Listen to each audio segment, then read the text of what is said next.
ఇబ్బందులు, కష్టాలు, అనారోగ్య సమస్యలు వెంటాడుతున్నాయి అని బాబాయ్ బుర్ర పాడైపోతుంది అనుకునేటప్పుడు మీ ఒక్క జాతకం చూస్తే సరిపోతుందా? ఇంట్లో ఇంకెవరి జాతకాలైనా చూడాలా అని అందరూ అడుగుతారు. అయితే ఇది కొంతవరకు వాస్తవమే. ఇందాకలే వైఫ్ అండ్ హస్బెండ్ వచ్చి మా బాబు జాతకం చూడండి, ఆ పిల్లాడికి తరచూ ఏదో ఒక అనారోగ్య సమస్య అనేది వెంటాడుతూ ఉంటుంది, రిపీటెడ్ గా హాస్పిటల్స్ ఎక్కువగా కనిపిస్తుందండి, ఎందుకో అబ్బాయి జాతకం చూడండి అన్నారు. ఆ పిల్లవాడి జాతకం చూస్తే అనారోగ్యం తరచుగా వచ్చే అవకాశాలు అనేవి కొంతవరకు తక్కువగానే ఉన్నాయి. అలాంటప్పుడు ఆ తల్లిదండ్రుల జాతకం కూడా చూపించమని అడిగాను. ఆ పేరెంట్స్ ఇద్దరు జాతకాలు తీసుకొచ్చి ఇచ్చారు.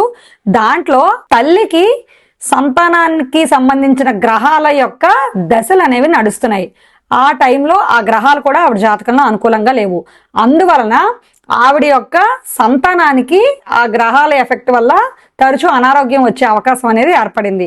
ఇందుకోసం మీరు చూపించుకునేటప్పుడు కూడా మీకు డైరెక్ట్ గా వ్యక్తి యొక్క జాతకంలో ఎటువంటి దోషము కనపడట్లేదు, కానీ వ్యక్తి జీవితంలో తరచూ బాధపడుతున్నారు అని అనుకున్నప్పుడు మీ ఇంట్లో వాళ్ళ జాతకాలు కూడా ఒకసారి తీసుకెళ్లి జ్యోతిష్యులకు చూపించండి.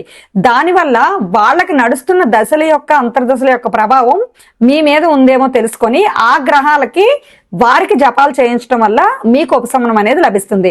అయితే మొత్తం అందరి జాతకాలు చూపించాలా అండి, ఒకరి దానికోసం వెళ్తే మొత్తం ఇంటి అందరిది చూస్తారా, కమర్షియల్ అయిపోతారని చాలా మంది అనుకుంటారు. ముఖ్యంగా సంతానానికి సంబంధించిన ఇబ్బందులు ఏవైనా నడుస్తున్నప్పుడు తల్లిదండ్రుల జాతకం చూడడం ముఖ్యం.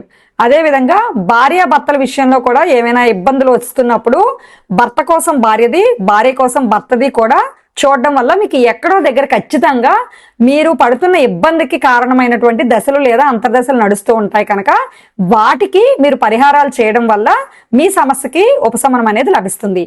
మీకు ఇలాంటి సమస్యలు ఏవైనా ఉన్నాయి అని తెలుసుకోవాలి అనుకుంటే కేవీఎస్ శారద ఆస్ట్రో ఛానల్ని సబ్స్క్రైబ్ చేయండి, లైక్ చేయండి, షేర్ చేయండి. ఇన్స్టాగ్రామ్ లో కేవీఎస్ శారద ఆస్ట్రో పేజ్ ని ఫాలో అవ్వండి. జాతక విశ్లేషణ చేయించుకోవాలి అనుకుంటే కింద కనిపించే ఫోన్ నెంబర్ కి ఫోన్ చేయడం ద్వారా అపాయింట్మెంట్స్ తీసుకొని పడతాయి.